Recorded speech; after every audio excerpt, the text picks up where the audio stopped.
Will AI improve our lives or exterminate the species? What would it take to abolish poverty? Are you eating enough fermented foods? These are some of the questions we've tackled recently on The Next Big Idea. I'm Rufus Griscom, and every week I sit down with the world's leading thinkers for in-depth conversations that will help you live, work, and play smarter. Follow The Next Big Idea wherever you get your podcasts. Did you know that small and medium businesses make up 98% of the global economy, but most B2B marketers still treat them as a one-size-fits-all? LinkedIn's Meet the SMB report reveals why that's a missed opportunity and how you can reach these fast-moving decision makers effectively. Learn more at linkedin.com/meet-the-SMB. Hey, I'm Kwame Christian, and you are about to step into the world of Negotiate Anything, the #1 negotiation podcast in the world where we teach you how to make difficult conversations easier while getting more of what you want in the process. Each episode is packed with practical tips and strategies from the experts. We delve into negotiation, conflict resolution, and leadership skills that are crucial in both business and in life. Whether you're closing a deal, managing a team, or navigating personal relationships, Negotiate Anything provides you with the tools you need to succeed. Our conversations are real, relatable, and most importantly, rooted in practicality. So if you're ready to transform your conversations and elevate your negotiation skills, join me on Negotiate Anything. Subscribe and listen on Apple Podcasts, Spotify, or wherever you love to listen. Let's make every conversation a winning negotiation. Shaahin, thanks for joining us today. Thanks for having me on, Kwame. It is a pleasure to have you, my friend. And listeners, I'm excited. I mean, Shaahin and I have been vibing for the last half an hour. So I'm just glad we're able to get to this podcast interview. So Shaahin, how about you get us started by telling us a little bit about yourself and what you do? Yeah, absolutely. So my name is Shaahin Cheyene. I'm a serial entrepreneur. Started when I was in my teens, created a company that grew to over $1 billion in revenue before I reached the age of 20.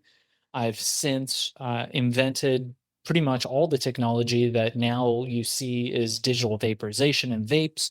I was early on in the Amazon stage and being an Amazon FBA seller in roughly started around 2008, 2009 doing Amazon FBA. I now teach people how to create predictable recurring revenue streams on the Amazon platform. Shout out to that. So if you want to reach out to me, I'll share my email with everybody. Additionally, I now run a podcasting agency called Podcast Cola, where we get people booked on great shows just like this one.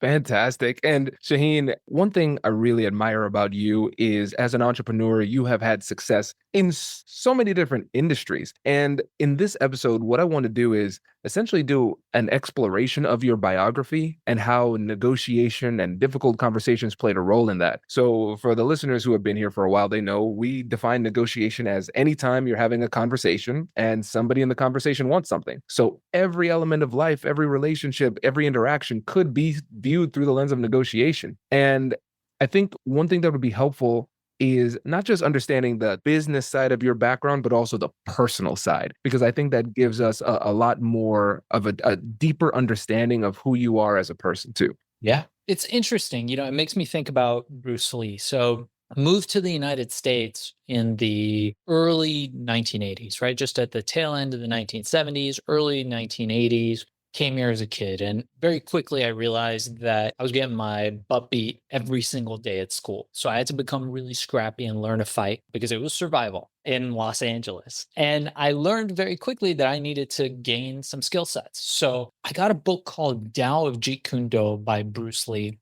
It was put together by this guy, Dan Inosanto, who was his partner at the time. Now, in the book, Bruce Lee, this book was put together after Bruce Lee's death. And it's all his notes, right, that they gathered, they put together in a book, and they put it out.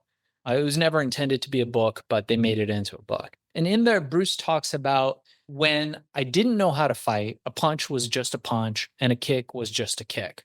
And then I learned how to fight. A punch was no longer a punch, and a kick was no longer a kick.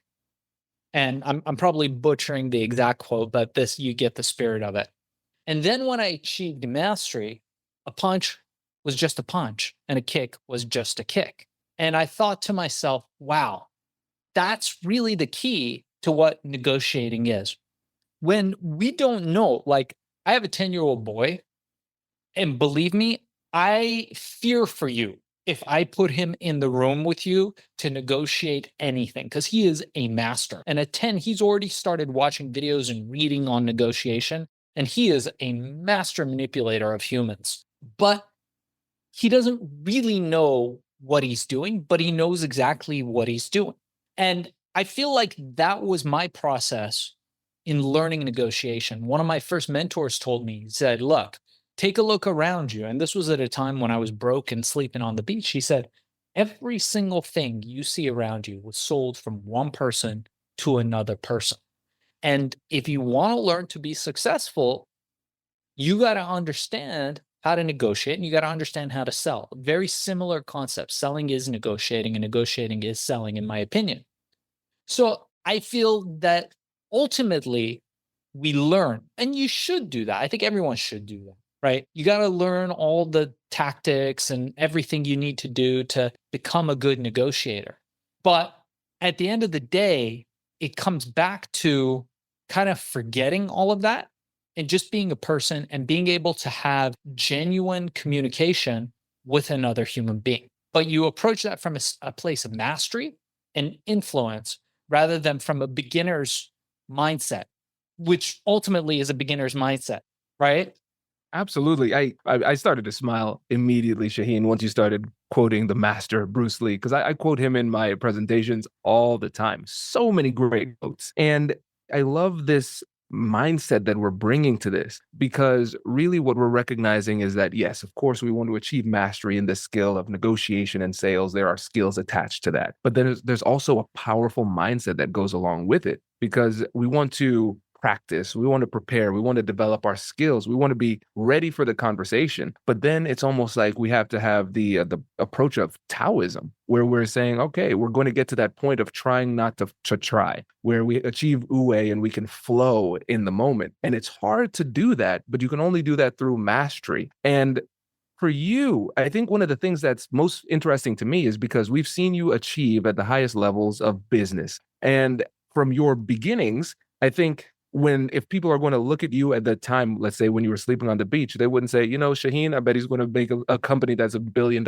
in revenue. But what are some of those through lines from your time before you came to the States to your time building the company to now as a very successful entrepreneur? What are some of those through lines in your approach to human interaction that you've carried throughout your life and career? Yeah. Okay. So let's talk about that. I'm fascinated by that topic. And I'll tell you, I actually learned this through the lens of martial arts. So I train Brazilian Jiu Jitsu. I try to get better at it every day. I'm still very much so a beginner, even though I've been doing it for 8 years now, roughly. And I realize that every move really is a negotiation. And when you sit there, it's like surfing by reading, right? You can read all the great techniques in martial arts, like jujitsu, you could read about them, you could watch the YouTube videos, even somebody could explain it to you. But here's the thing, there's another human against you on the mat, and you can find a million probabilities of what that person may or may not do. A million probabilities of if you're tired, if they're tired, if it's hot, if it's cool, if the conditions are different, if you've got less space to move, more space to move, if the guy's kimono's too tight, if yours is too loose. Like there's so many different factors. Those are probably bad examples, but so many different factors that there's no accounting for what the other guy is going to do. So while we can be prepared and we can have our tools, which you have to have, you need to have all the tools if you're going into a negotiation to be able to discuss them. Part of the game is showing up with presence. And it's from the get-go in a negotiation, and I think martial arts are very, very much the same. Where are you coming from before anybody opens their mouth, before anybody sends an email, before anybody talks? It's probably more powerful than any tactic than you can implement and execute on. Because if you're coming from a place of high value and high status is very different. So I'll give you an example in your world of business and conflict resolution and those types of things. So if you're like, hey, I'm going to put a junior intern on the call to try to see if they can solve this before I come on, how are the people in that negotiation going to react to the junior intern? Now, assume the junior intern has learned from you and they have all of your tactics. They have every tool you have in your toolbox. Then you come on. Now you're Kwame the man. You're the CEO. People are going to be acting differently. And it's going to be more predictable and easier to resolve. Another example would be in a sales situation. Oftentimes, now, when I sell whatever it is, a high ticket product or service or anything else that I'm doing, by the time people have been qualified and they come to me, I'm at a position of status because they're like, oh, I had to go through 2 or 3 people to get to this guy. He must be important. So my role is just to requalify them and allow them to sell me on having them as part of my service or my product. And that's really the most powerful way to sell. Now, I don't need any of the tactics. In fact, I could use reverse tactics when I'm doing that. I can say, Kwame, I'm delighted to have you on this call. I hope I can provide some value to you. If I can't, I'm happy to send you off to somebody else who can. I actually have a list of 5 other agencies that I think would be great for you if we don't work out. What are you thinking, Kwame, when I tell you that? I'm going to tell you, Kwame, thank you for taking this call with me. I know it looks like you qualified. I'd love to talk to you about this. And if this doesn't work out, I've already got a list established of 5 other agencies and consultancies that I think may be a better fit for you if we don't work out. Let me go ahead and ask you a few questions to see if you might be a fit. But if you're not, I'm happy to send you to those other agencies. How are you feeling right now? I just think I lost leverage because this man has options and he doesn't need me. Yes, true. But also, now you're in a position where you're selling me on you. You're like, no, Shaahin, I think I'd be perfect for your agency. And this is why I think it's good. And then I ask you questions where I allow you to qualify yourself. And at the end, I say, cool, man. So how do you want to proceed? And you're like, well, I think I'm ready, right? If you don't come to that conclusion, then I've been a poor decision architect, right? My job is to become an architect of decisions so that when you walk into the path, it's very clear for you which direction to go and where you end up. And sales is like that, and negotiation is like that. And in fact, interpersonal relationships are very similar, even dating for the guys. I mean, I'm happily married for a number of years, but in the dating days, that's exactly what you want to do. You don't want to, the hard way is to go out there and to bring people to what it is that you're doing. The easy way is to set yourself up where they come to you. And when they come to you, that decision process is already laid out for them and they believe that it's their idea. That's masterful negotiation. When the customer thinks it's their idea to buy, when the other side thinks it's their idea to settle, that's how you win. Hello, my friends. Before we get back to today's episode, I want to ask you a question. Have you ever wondered how to elevate your team's negotiation game and how you can help the folks on your team have better, difficult conversations? At the American Negotiation Institute, we offer transformative keynotes and workshops tailored to empower professionals with top-tier negotiation and conflict resolution skills. Whether it's a keynote for your next event or hands-on training for your team, we've got you covered. Don't just negotiate. Master the art with the American Negotiation Institute. Click the link in the description to find out more. Elevate, negotiate, and succeed.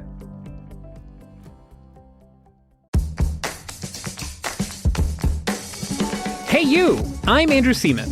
Do you want a new job? Or do you want to move forward in your career? Well, you should listen to my weekly show called Get Hired with Andrew Seaman. We talk about it all, and it's waiting for you, yes you, wherever you get your podcasts. Small and medium businesses don't have time to waste, and neither do marketers trying to reach them. On LinkedIn, more SMB decision makers are actively looking for new solutions to help them grow, whether it's software or financial services. Our Meet the SMB report breaks down how these businesses buy and what really influences their choices. Learn more at linkedin.com/meet-the-SMB That's linkedin.com/meet-the-SMB. Shaahin, there's so much brilliance in what you said. And let me go ahead and first of all give a shout out to I know you're good friends with Chris Voss. That sounded like a very Vossian maneuver, getting the other side to essentially qualify themselves. Just say, hey, like, why did I choose you? That's powerful because then they start selling you to themselves, which is incredibly powerful. And I love the fact that we brought up status and being high value in this too. That's something that I think has been one of the biggest areas of malpractice in the negotiation industry, not bringing in the psychology of status into these discussions and strategic approaches soon enough. Because you're absolutely right. You can have the same exact situation, swap the person, and a lower status person would have a less of an impact compared to a higher status person in the exact same situation, even if they go about it the exact same way. And I remember one time, and I know this is a controversial figure given the time, but I think it stands to reason on this point. People sometimes ask me to analyze Art of the Deal with Donald Trump's book. And they say, okay, well, it wasn't very heavy on strategy. What do you think about it? And I said, for him, it works because he's Donald Trump. He doesn't need to be as technical as somebody else in that situation. So they're like, look at this. This would never work. It does work for him. And so that's why it's so important for us to analyze this in a more psychologically sound type of way. When you incorporate being somebody of high value and you incorporate the status in the calculation of the preparation and the strategy that you use, you recognize that it's not necessarily that there is a specific way to negotiate. It's about recognizing that you need to have the appropriate skills, yes, for sure, but you also have the ability to discern which skills are required for which situation, and that might be different for different people in the same communication too. Yeah, it's true. Look, I tell people this all the time. You start with competency. There's a whole lot of people hanging around that don't have competency. Competency leads to confidence. So in the example of Brazilian Jiu-Jitsu, which is a grappling art, you need to know the tools. You need to know your basics. You need to know your fundamentals. So when you get on the mat, you know what to do. From that point on, let's wait and see what the other guy is bringing. What's he doing? Is he super aggressive and we need to calm him down? Is he super calm and we need to just be faster and move around him? Or is he a cooperative type player where he's going to feed into us and we're going to feed into him, and it's more like a win-win play? So you won't know until you get on the mat. But if you get on the mat and you don't have competency, then you're not going to have confidence. And that's going to be a disaster. So I teach people this in my Amazon course all the time. I tell people, hey, you want to sell on Amazon, you want to create these recurring revenue streams, no problem. But you need to have the basics, the fundamentals down. And then we go in there, let's see what Amazon's going to throw at us. There's no calculation for what one of these big platforms will throw at you. But if you're prepared, you will have the confidence to know that there is a process that you can follow. Now, you might have to, in the moment, be able to make moves and make quick decisions. And that's the other part, is how quickly can you make decisions and what is your decision-making process? Jeff Bezos, for example, now that we're talking about Amazon, has an amazing decision-making process. And there's a couple podcast interviews with him out there where he talks about his decision-making process. And it's fascinating, coming from the richest man on earth or the richest known man on earth. And he talks about decisions that have low stakes can be made quickly. Decisions that are high stakes and unchangeable, he makes slowly. And that's his framework. That's his entire framework for stuff. And, he might not make a decision if he knows it's going to change the entire trajectory of his life or the life of his company or his employees for a very long time until he's sure he's looked at all the angles. But a decision that's easily revertible, a decision that may have a good upside, may not have much downside, he makes those quickly. So one of the common factors that I've seen in successful negotiators and successful people in business in general is their ability to make decisions quickly when it's low stakes.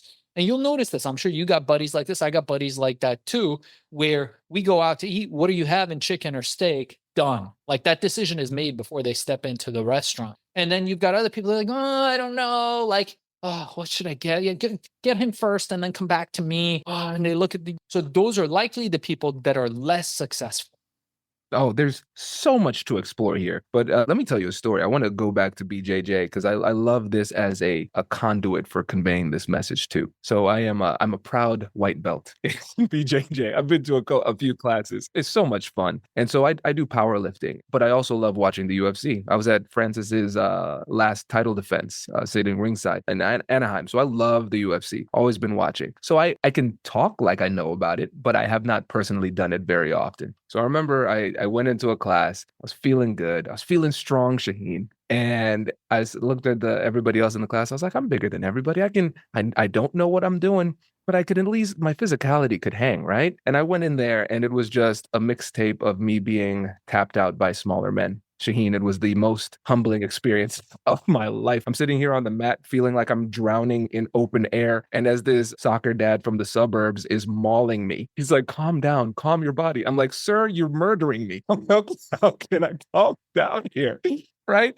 And I think it's so important to tie this to the confidence piece, because I think a lot of times people don't fully understand what competence means in these tough conversations, because they think, oh, I'm intelligent, I'm book smart, I understand the industry and everything like that. And that matters. But do you have competence in the skill set of negotiation, sales, and communication? Those are two different things. So for me coming in, yes, I was physically strong, and that it wasn't a detriment. It could help, but I didn't have the skill set necessary to actually be confident on the mat. And so I think people need to really understand what that is. Yes, it's important to understand the topic of conversation and the industry that you're in, but understanding the mechanics of communication and negotiation, that's a different thing. Totally. Totally. It's very true. And I don't think there's ever been a time where people have been less competent. I have to say that. And I'm not a hater. Like, I'm very optimistic as a human being. And I look at the world and I'm very optimistic. And I think we've got fewer people with higher levels of competency. But when you travel, it's hard to see the people actually give a, you know what, about stuff. Like, you go to Europe and you go to a restaurant and like the guy's a waiter there. That's what the guy does. He's not a waiter slash this slash that. There's no slashers. That's what he does. And he loves it. He loves that Parmigiano Reggiano, and he's going to tell you all about it. And he's going to make sure he brings it to you with the correct sauce and the correct thing. And at the end of that, that gives him a feeling of accomplishment, because he is hyper confident at the thing that he does. And that's really lacking now. And I tell people this all the time. I think 98% of the game now for anything is showing up. Even in your example of Brazilian Jiu-Jitsu, you did more than 98% of the people, dude. You showed up. Imagine how many guys never hit the mat in the first place. Those are the ones that are not winning. It's the guys that come out and try it. I tell young people this all the time, right? You have 100% chance of failure if you don't try. I tell people this on Amazon all the time, right? Like, the majority of people are going to fail. I tell people this who are interested in my online course all the time, in my coaching all the time. I say higher likelihood that you're going to fail than you're going to succeed. But one thing I can tell you, you have 100% chance of failure if you never try. Yep. And most people don't. It's one of those things that's easy to understand, but very difficult to put into practice. And to your point about low competence, I realize when we come into this time where we have so much access to the internet, so much access to information, we recognize, yes, we are in the information age, but nobody calls it the wisdom age. We might have smartphones, but we don't call them wise phones. And the thing is, that competence takes time to develop. It takes time and dedicated practice and focus. And like you said, in other parts of the world, there are no slashers. This is what I do, and I go deep on that. And I think there's so many people who have become generalists in a sense, where not in an intentional sense, because sometimes people are intentional generalists as part of a cohesive strategy. That's a different thing. That's a very good thing. But I think there are a lot of people who think that they have deep knowledge in a lot of things, but what they really have is shallow knowledge on a lot of different things. They read an article, they saw a tweet or a post or something like that, and now they think they're informed, but they're not. And then they overestimate what they can do, and then they're surprised by the amount of difficulty they run into. So even if they do take that step and try, which most of them don't, then they feel that resistance and they say, you know what, this isn't for me. Negotiation isn't for me. I tried to negotiate. It didn't work out well for me. That resilience too, the depth of knowledge, but also the resilience to stick to it, it's lost. Yeah, that's a little bit Dunning-Kruger, right? You know, the Dunning-Kruger Yes. effect where Yeah. people know just enough about a topic to feel like they're experts until they realize that they really know little about it, and then it's too late. So that sounds like exactly what you're describing, but it's the same on Amazon, right? People go, "Oh, I'm going to try to sell on Amazon. I'm going to start an Amazon company." And then they go, "Oh, yeah, that didn't work for me." And I go, "Dude, I'm starting 7, 8-figure companies all the time, selling them for 7, 8 figures exits. I've got friends that have done that. I've got students that are doing that stuff, making millions of dollars selling on Amazon.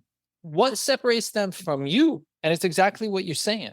Also, what's an epidemic now, and it really is an epidemic, is that people just don't give a you know what.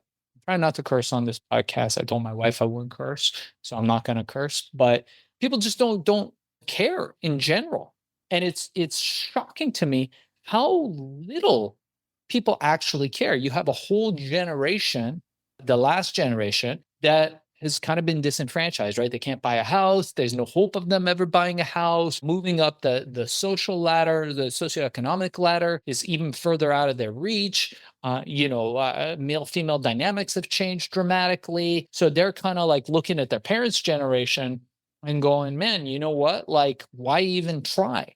So they get, I think the term is apathetic. Maybe I'm wrong, but they kind of get that way. And then you have a whole population of people that just don't care. I think the difference with people like you and myself, and I can tell this from you, is that we actually care about stuff. And I've never been one to chase money. I've made hundreds of millions of dollars in my life. Never been one to chase money. I get involved in things because I actually care about that stuff and I'm interested. And I did that when I was dead broke, sleeping on the beach. And I do that to this very day. I do things because I'm fascinated by those things because I actually care. And that's one of the amazing things, Kwame, when you go around life and you find somebody that actually cares about something. Like, I don't care about passion. That's just something that people tell people because they don't want to tell them that they're smarter than they are. So they say, "Oh, how did you become rich?" They go, "Oh, well, I'm very passionate." Oh, cool. They don't want to tell them, "Hey, I got rich because I'm smarter than you," right? Not that I'm smarter than anybody, but most of the guys out there, if you ask like a Mark Zuckerberg or an Elon Musk, you go, "Hey, how did you do it?" They're not going to be like, "Well, dude, I am considerably smarter than you, and you," right? Because they'll look like, what's. So they say, "Oh, you know what? Like, yeah, it's passion. It's passion." And people will buy that. I don't think it's that, but I think you actually have to care. Like, what do you care about? Like, what do you stand for? Right? What's important to you?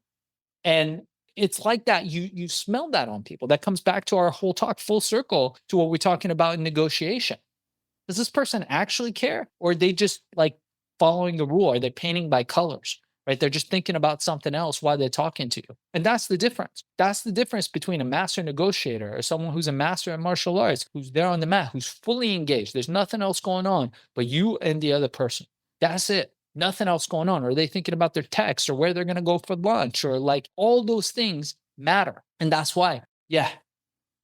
It's powerful. And it's funny, I was laughing as you were talking because I was like, it seems like this man has been reading my journal because you're saying the things that I've been ranting about silently to myself in my journal for the longest time. And when I think about the apathy that a lot of people are facing, a lot of times I think it comes down to belief. They just do not believe that even if they tried, they could succeed. And when I think about what it takes to overcome that, I look at that through the lens of internal negotiation. So what is it that somebody can do as they're having that conversation with themselves to overcome that apathy? And I think you're a perfect person to answer that question because of where you came from to where you are now. And so when you were fighting those potential internal demons about whether or not you could do was it you wanted to do, could you achieve that dream? What did that internal dialogue sound like for you? Oh, I have plenty of external dialogue from other people telling me that I couldn't do it, which drove me very strong here. So, look, I came to this country, like I said, in the early 80s, late 70s, and I come from an Iranian background, Iranian Jewish background. And we were exposed to a lot of hate in this country. And there was a lot of like racism. There was a lot of, like I said, I had my butt beat every single day in school. And then when I left home at 15 and went out, like dropped out of school, went out there to, find my fame and fortune. You can only imagine what people would tell me. And I had ideas. I read books. I think I had pretty good ideas.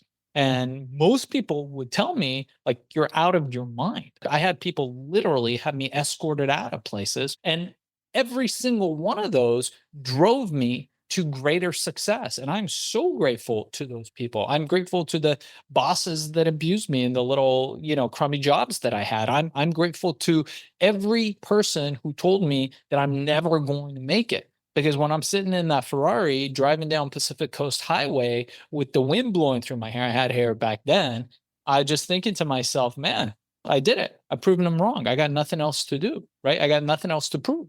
Like, this is one of the most incredible things about the country that we live in. I don't think you have opportunities like that in a lot of other countries. But that is what America was built on. And ultimately, that's why my parents brought me to America, to be able to have that opportunity.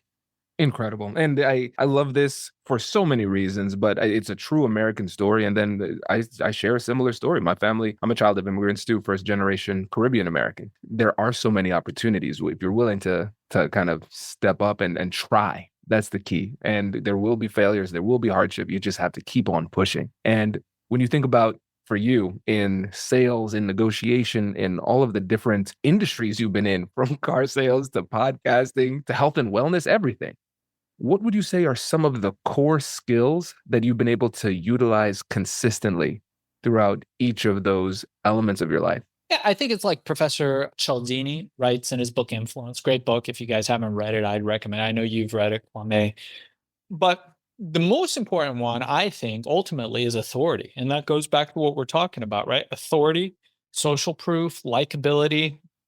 All these things are important. And at the end of the day, what it comes down to is being an authentic human being that can relate to other people. The details you can learn, right? Technical details you can learn. ChatGPT now is getting pretty good at technical details. So technical details we can hammer out. Math we can hammer out. Figuring out what's between 5 million and 10 million, like, it's not difficult for us to figure out what's there and like what's technically fair. The thing that people get paid for, particularly in the negotiation space, are you an authentic human? Can you bring 2 or more people together and have them come to terms? And that comes down to likability. It comes down to authority. It comes down to trust. And those are the key factors. And never underestimate likability, right? We like to buy from people who like us. And how do you make somebody like you is by being like them, right? How good are you at building rapport? And that comes down to who you are and what we're talking about in the beginning. I mean, I'm giving a really high level, right? I can sit down and go over negotiating tactics, and I teach people all the time. You got white hat tactics, gray hat tactics, and black hat tactics. Depends what kind of war you're in, right? Sun Tzu, Art of War, right? Yes. What's the terrain and how do we win, right? And you got to map the terrain. You got to know strategy. You got to know tactics, and you got to be able to execute on those tactics, right? So what are we trying to achieve? What's our strategy that we're going to achieve it with, right? And then what are the tactics we're going to implement and execute to achieve our objective? Well, ultimately, all of it comes down to interpersonal relationships. Well, my first mentor taught me, look around you, every single thing from the mic that you have to the nice pocket square that you have in your nice Italian tailored suit, somebody sold to you. And I bet you didn't dislike that person. Even if it's a platform, even if you buy, I know you didn't buy that on Amazon, but even if we're buying stuff on Amazon or if we're buying stuff online, you're going to like that platform. You got to like the people who you're dealing with, because we like to, it's just biological. We like to buy from people who are like us and who we like, period.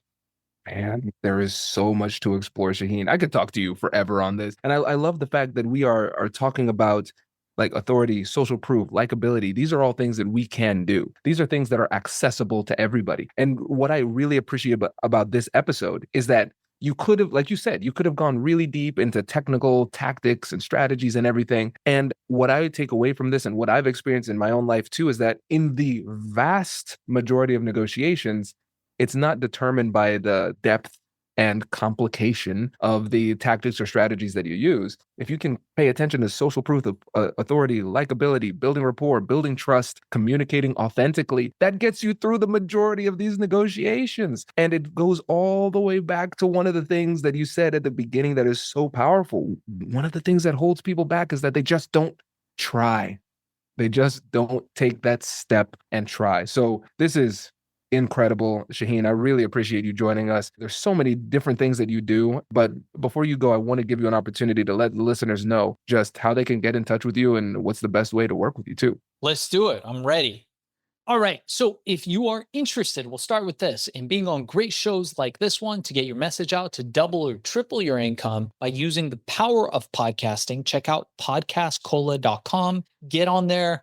Book a call with one of our strategists. You might get me, and happy to talk to you about how you guesting on podcasts can help double or triple your income by getting you out there and making you an authority in the marketplace. The second thing that I have going, if you're interested in my business coaching program for Amazon and to become an Amazon seller, to create a company and to create predictable recurring revenue streams, go ahead and reach out to me directly. I'm going to share my email with you. It's going to be darkzess@gmail.com. That is my direct email. Make sure to mention the show Negotiate Anything or Kwame Christian in the subject headline, so I know to thank Kwame for you. And I'm happy to get on a call with you if you go ahead and book through there. And alternatively, my book, in addition to, is out now, called Billion: How I Became King of the Thrill Pill Cult, on Amazon. You can get it on Audible. There's a great audiobook if you don't like reading like many of us do or don't have time to read. The Audible book is awesome, and it goes through my entire journey. There's a great foreword by Chris Voss and the FBI negotiator, and the entire book talks about my journey going from sleeping on the beach to creating $1 billion company. A lot of great tactics in there like the ones we talked about. And you can check me out, ShaahinCheyene.com. And again, podcastcola.com. My Amazon coaching program is a small dedicated program. Reach out to me directly, darkzess@gmail.com. And the book, Billion: How I Became King of the Thrill Pill Cult. Shaahin, thank you so much for joining us. Really appreciate it. Good to see you, Kwame. Thanks again. If you've made it to the end of this episode, you're now part of our negotiation community. Every conversation, every deal, every tough negotiation shapes the world that we live in. And the more we grow together, the stronger our community becomes. If this episode gave you something valuable, don't let it stop with you. Share it with someone who needs it. A friend, a coworker, or anyone looking to take more control of their conversations, their careers, and their lives. Every time we bring somebody new into this space, we make negotiation a tool for real change. And if someone shared this with you, take a second to acknowledge that. They see you as part of this journey and as someone who belongs in this community. Let them know you appreciate it. This is how we build something meaningful. We do it by looking out for each other. So if you haven't already, join us. Subscribe, stay connected, and help us to grow this movement. Because when we become better negotiators, we create better outcomes for ourselves and for others. Hit subscribe and share this with someone, and let's keep building together. I'll catch you in the next one.